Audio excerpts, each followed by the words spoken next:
I want to take some time today to establish a relatively broad foundation for a new series on the topic of cycles. Everyone say cycles. Beautiful. I don't mean bicycles, I mean cycles. Now, in a spirit of full disclosure, this opening installment will be a bit different than the usual fare.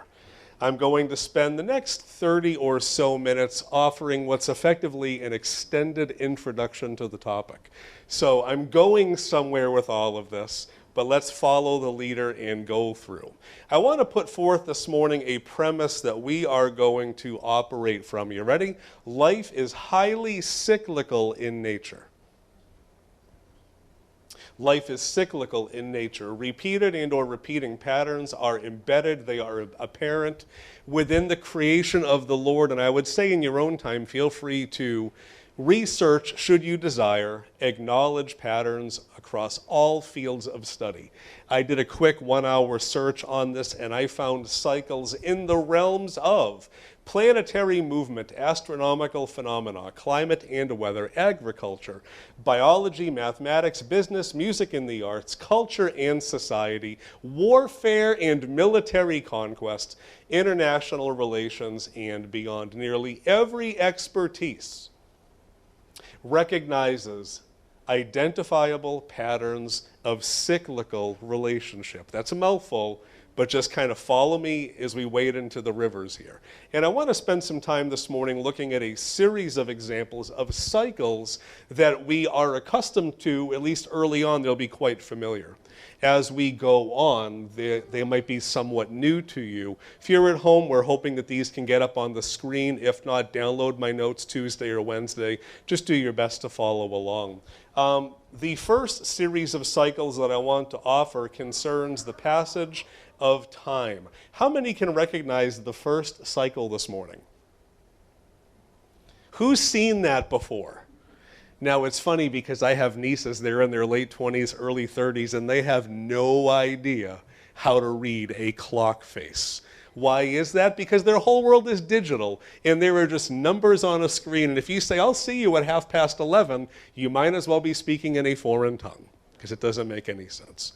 But in terms of a clock face, this is representative of a cycle of 24 hours that comprise one day.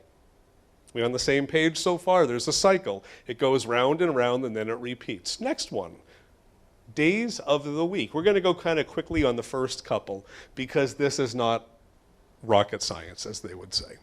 We see a cycle of 7 days comprising 1 week. By the way, it was really hard to find some of these images because we tend to think in a linear fashion. We don't think in a cycle or a repeating pattern.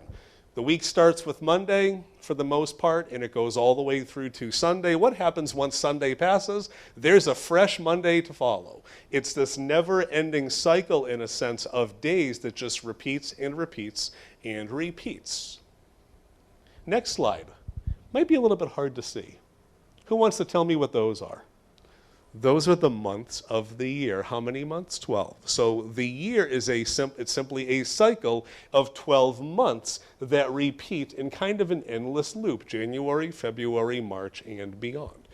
So we see, again, it's not linear. It really is this circular pattern or cycle. And for what it's worth, our year is not only comprised of 12 months, but also 4 seasons. Next slide, just quickly. This one kind of makes me sad. I wish it was an eternal summer. The pastor is willing to entertain a motion to put the church on a pallet and drive south until the climate is just consistently summer. To which half the body says, well, come, and half the church says, no, thank you, we like 4 seasons. Full disclosure, I like 3 seasons now. I could never see snow again and be totally at peace. But that's just me. We see a cycle of winter, spring, summer, and fall. Please don't get lost in the endless loop, I believe, of the James Taylor song. Didn't he sing a song, winter, spring, summer, or fall? All you have to do is call and I'll be there. You've got a friend. Now we're going to go a little bit deeper because the first 4 cycles are arguably quite simple. But I want to show you that there are cycles or pattern evident across a lot of different fields. So let's go to the next slide. We'll spend a couple of minutes on this one. This comes from the field of economics. And what we see is a cycle that is related to the marketplace and commerce and beyond. And it starts with the introduction of a product. It can be any product. Let's say a new iPhone comes out. We all have smartphones or some kind of device tethered to us, it seems, pretty much at all times. And that new, hot, nice, bigger, better, faster, latest gadget is introduced to the market. And typically there's a growth stage, especially if it's a wanted commodity, and everybody and their cousin goes out and they get new product. They get a new iPhone, whatever it might be. But there comes a point where the sales begin to peter off, they plateau. That's called maturity, and then it begins to decline. And then what has to happen in this case is that a company has to update or offer some better product a year or two after. How many iterations of the smartphone or the iPhone have we now been through? What's the current iPhone, my techie people? iPhone 13, which means there have been at least 12 beforehand. So they have to continue to go through this cycle. No one's rocking an iPhone 4 anymore. The last one that I knew of is now retired. It was one of our own. Because an iPhone 4 ain't going to last forever. New, bigger, better, faster, more. We've all been through this cycle. How many remember the Tickle Me Elmo craze of the late 80s, early 90s? That is a perfect example of what you see. Tickle Me Elmo is introduced and it just blows up. Everybody has to have one. But then once Christmas passed, nobody cared anymore, decline, and then it became the Furby craze, or whatever it might be. I'm dating myself with a few of these. I've lived through enough iterations of technology and products to realize the product life cycle, that's a pretty accurate statement on how things operate. Now, these cycles are also evident regarding nations and societal concerns. Next slide, please, Mr. AJ. Now, this one I could not find in a circular pattern. It didn't exist as far as I could see on Google. It's probably out there somewhere, but I could not find a good representation of it. This is a relatively common one now. It's experienced some resurgence in recent days. And it opens with hard times create strong men. And women too, we'll throw in both genders. And strong there isn't talking about necessarily physical strength, but a moral quality, an integrity, a character, a resolve, a dignity. That hard times tend to produce those kinds of individuals who go on to produce what kind of times? Good times. You think of the greatest generation, we'll go back about 50 or 60, 70 years. How many will realize that the people who endured that generation, they faced some very difficult times, hard times. And that forced them to become a certain kind of individual. And as they navigated that, our grandparents, our great-grandparents, they made for this nation what I would say to be good times. Was it perfect? No. But our nation became a superpower. It came to a place that raised so many out of poverty. But the cycle goes on that in time, good times create what?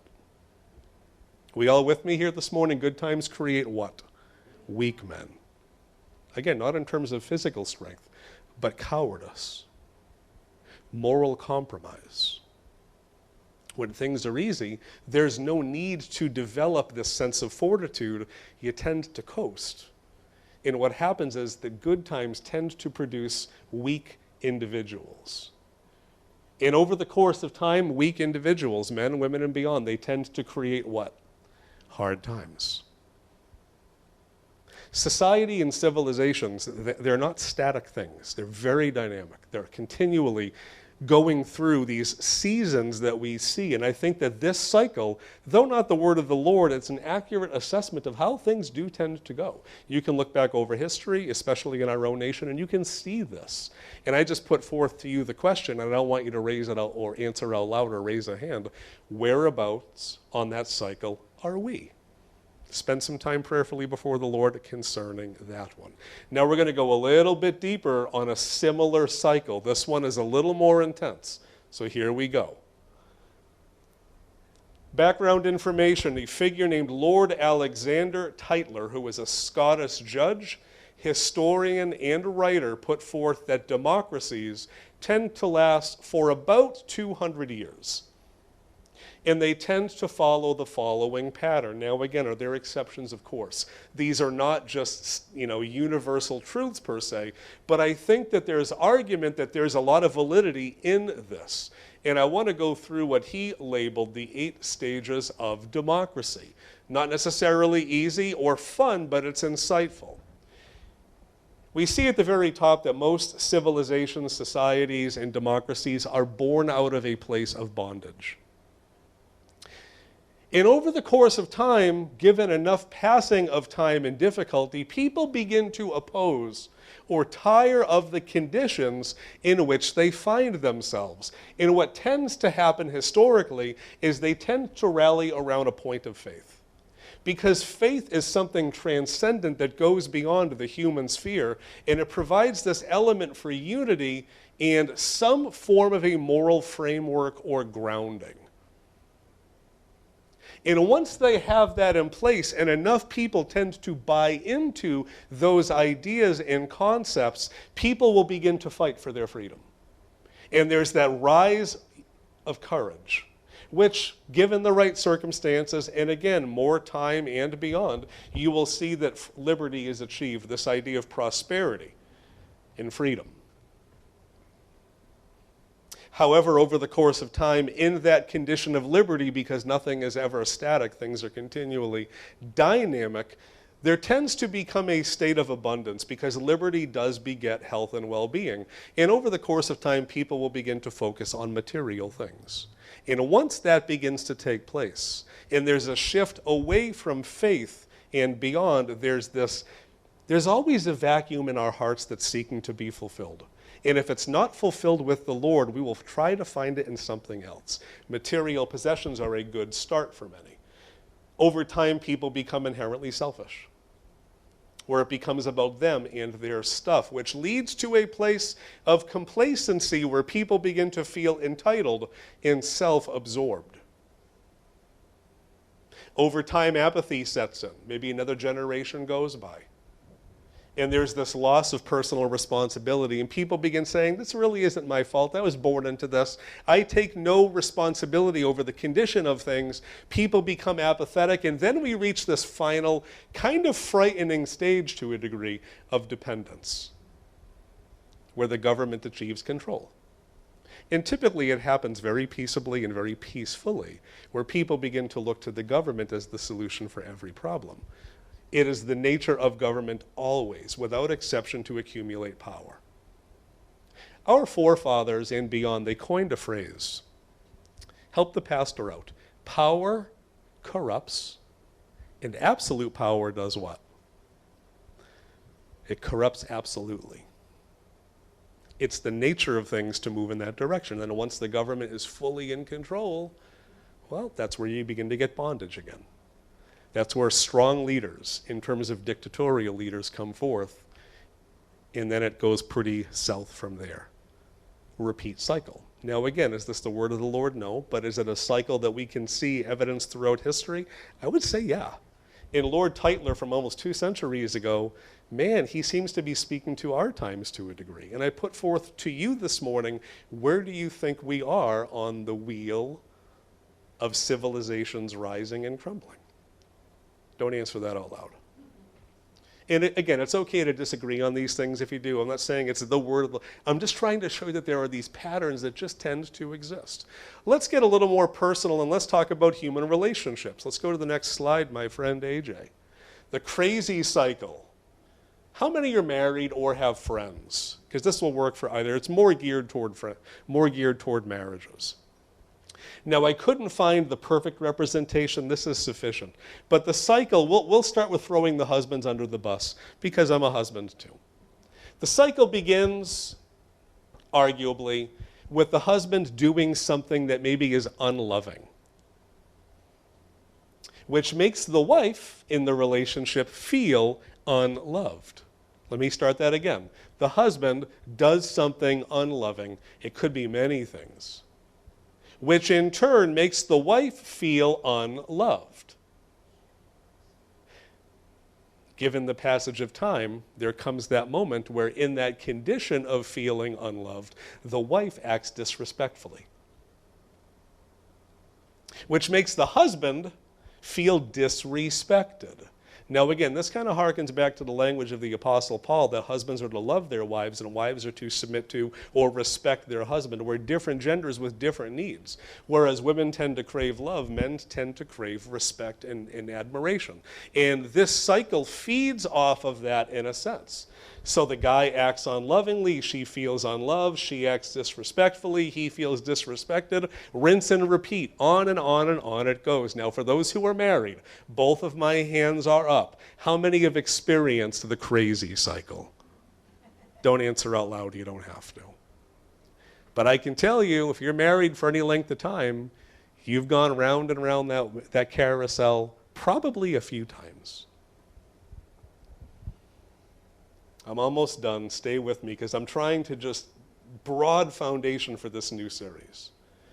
The next cycle, it's a painful one to look at for many, but it's worth looking at because there tends to be a rhyme and a reason to things. The cycle of abuse. Now, if you are in the fields of psychology at all, this is something you're probably quite familiar with, but most of us don't have a background in that, so we don't think in these terms. But even something as chaotic and disorderly as abuse actually tends to have a pattern to it. If you're a police officer, if you're a background in any kind of psychological behavior, this is something you're familiar with. Tends to begin with the tension building phase. Tensions begin to increase, there's a breakdown of communication, and the victim becomes fearful and feels the need to placate the abuser. Now, there's no length of time per se. It could be weeks, could be days, could be months. It depends on how into the cycle things tend to be. And in that cycle of tension building or that pattern, the next element is incident, that there comes a moment of verbal, emotional, or physical abuse. You see up on the screen along with corresponding anger, blaming, arguing, threats, and intimidation. It could be all of the above. It could be one in particular. Those who know me and those who do not, I happen to be a foster parent through the state of Massachusetts, licensed and all that, and we had to go through 10 separate 3-hour courses.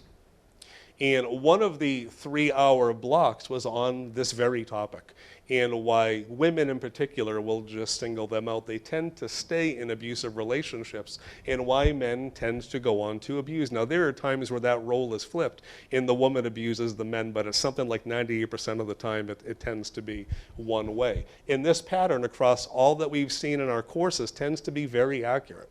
And the people with decades of experience in DCF, in the system, they will attest to the reality of this. Once that incident takes place, there tends to be a moment or a time of reconciliation where apologies are offered, excuses are made. There tends to be a lot of blaming the victim, and even gaslighting that the abuse never really happened in the first place or really wasn't as bad as they think it is. And then they begin to move into what's called a honeymoon phase, or a moment of calm where the incident seems to be forgotten. There's no abuse taking place, and a honeymoon phase begins where all seems to be well until. Once again, the tensions begin to rise, and we rinse and we repeat. If you've ever been in an abusive relationship, I'm willing to bet you can relate to a lot of what's on that screen. I would say if you've been in that kind of relationship, if you need help, definitely get it. And if you happen to be in one, take immediate steps for your own safety and the well-being of your little ones. I move on to the final cycle this morning, and then I'm going to begin to offer some biblical perspective on these things as I tie up a lot of loose ribbons and threads. Final cycle is the cycle of addiction. Now, what's amazing about this is that the cycle of addiction is not only evident in things like gambling, pornography, alcohol, drugs, and beyond. It could really be any sin that we're addicted to. Because we as fallen humans, we are so inclined towards spiritual evil left to our own devices. So this pattern, this cycle, is not just for the person you drive by who's asking for money, who's battling addiction. This kind of cuts across all boards. but I want you to look at it from the point of view of the person who is an addict, who has a compulsion toward addictive behavior. It starts with something called internal frustration, where they just feel a sense of angst. They're unhappy. Something is going on that is making them miserable, so they're going to begin to look to fill that void with something. Whether it's gambling, pornography, substance, it doesn't matter. They're going to begin to look for something earth-based that they can tangibly grab and take hold of that's going to begin to bring release. And they're going to begin to fantasize about that. That's going to begin to occupy their thought processes. I wonder how I would feel if I took that drug, if I had that drink. It all starts in the mind. Long before an action takes place, there's a lot of rumination and thought processes under the hood. Then there's this obsession where they can't not think about this thing, which ultimately leads to some form of abuse. Drugs, alcohol, doesn't matter. And given enough time and cycles through, they're going to begin to lose control. I think one of the finest examples of spiritual slavery and slavery to sin is addiction, because so many of these people, they just cannot seem to stop. And again, this isn't something we're talking about that's just cerebral and kind of relegated to a textbook. I'm willing to bet every family in the sound of my voice, someone in your family is given to some form of addictive behavior. How many people is our society lost to overdoses and beyond? There's that loss of control. And then if they survive that loss of control and don't pass from whatever they've taken and beyond, there tends to be a sense of guilt. They feel shame, they feel remorse, and that might even drive them to a short-term cessation of use where they just kind of say, I'm not going to do that again. The alcoholic says, I'm not going to have another drink. The addict says, I'm not going to shoot up again. The gambling person, the pornographer, I'm not going to do X, Y, or Z again. Fill in the blank. It doesn't matter what it is in a sense, because the cycle tends to hold true. And then some time passes. And maybe they stay clean for a while of whatever it might be, until that void still remains in their heart. And they are just triggered by something in life to where they begin to feel a need to fulfill that craving. And on we go. Now again, do people skip steps in this? Sure. But this is something that, again, experts in the field put together is there's enough evidence that this tends to be the pattern of how people think and operate. Now, I put forth a question to you that I want to begin to move to a close with. I know it's a different sermon. That's okay. We're going to go somewhere with this.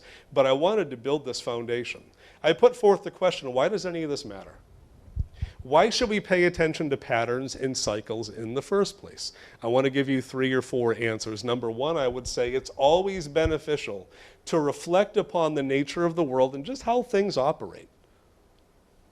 We do well to consider the unique relationships that exist in this creation of the Lord. If you read the book of Ecclesiastes in your own time, there's this figure called the teacher, and the teacher comes forth to talk about life and living and meaning and purpose. It's a very deep book. But we see in the teacher of the book of Ecclesiastes that his heart was attuned to the movements in the seasons of life and living, born of careful consideration and introspection. He appears to be a figure that spent a lot of time looking at life and assessing how things work. And in his words, there is a time for everything and a season for every activity under the heavens. There's a time to be born and a time to die. A time to plant and a time to uproot. A time to kill and a time to heal. A time to tear down and a time to build. A time to weep and a time to laugh. A time to mourn and a time to dance. A time to scatter stones and a time to gather them up. A time to embrace and a time to refrain from embracing. A time to search. A time to give up. A time to keep and a time to throw away. A time to tear and a time to mend. A time to be silent and a time to speak. A time to love and a time to hate. A time for war and a time for peace. That statement was not just born of divine inspiration, that was a huge component of it, but you can tell that the author spent a lot of time studying life and how things work. So we do well to look around us and say, what are the established patterns? How do things tend to go? Because number two, in terms of why this matters, you can only deal with or break a dysfunctional cycle once you rightly assess and understand them. I think of my dad. He was in business for years, and he told me when I was a young boy and a young man, son, it's easy to solve problems. The real trick is finding out what the problems actually are. I'm going to repeat that. That's wisdom from Ken Foley, Lord rest his soul. It's easy to solve problems. It's really hard to find out what the actual problem is. If you're going to contend with a cycle in your life or this pattern of dysfunction, you're going to have a much more difficult time if you don't really think about what tends to happen in your life. Let's go to the next slide, AJ. This is the crazy cycle again, and I want your help. I want you to imagine that you're in a marriage where this is going on. The husband acts unlovingly, the wife feels unloved, the wife therefore acts disrespectfully, the man feels disrespected, rinse and repeat. And that cycle is something many people live with, and their marriages are toxic because of it. But once you can look at it and kind of begin to speak to the varying components of what's making this marriage so miserable, you can begin to take some steps to break it or establish a new pattern. So if you're in that kind of relationship, and I'll take some crowd help, it's a light crew today. If you're at home, just say hello, drop a note in the comments section. What can you do to short circuit that particular cycle? Any thoughts? Nice and loud, and I'll repeat so the people at home can hear you. Communication. Honey, when you do X, Y, or Z, this is kind of how I feel. It comes across as unloving or disrespectful. What tends to happen, though, in broken marriages or marriages that are fracturing is communication's always the first casualty. And the hardest thing for a couple to do is actually talk and listen. What else? One or two more, then we're going to go on. Joanne, nice and loud. So get some love. So yeah, if you're a husband and you're acting unlovingly, if you really want to stop the cycle, stop saying to your wife, if only you would change, you actually change. You take the step. And if you're a wife, even if you feel unloved, show the respect that he has because of the office that he has in the Lord. And it tends to short circuit that thing. Where wives who begin to feel loved, they're automatically going to want to reciprocate with respect. And men who feel respected are going to want to reciprocate in a loving manner. But rather than looking at your spouse, you want to know where the solution really has to start? With you. And I'm going to say something very harsh, but it's true. You want to know why many marriages fail? About 50% ballpark.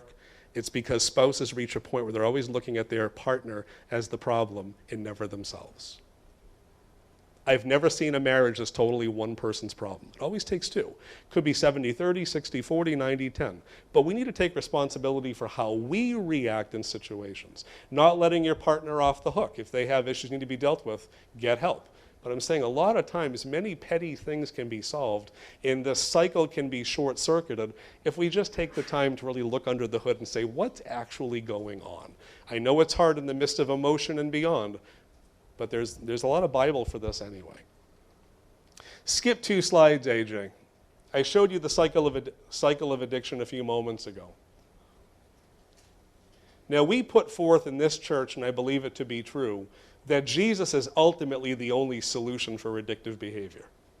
Can I get an amen to any of that? And you want to know why? Because Jesus and his word and his power is the only way to really short circuit this thing. So for those who are dealing with an internal frustration, those who are just given to this feeling of angst and anxiety and their life is a mess and things are broken, stop looking to a substance or something else to meet that need. You want to know where you should begin to look? To him.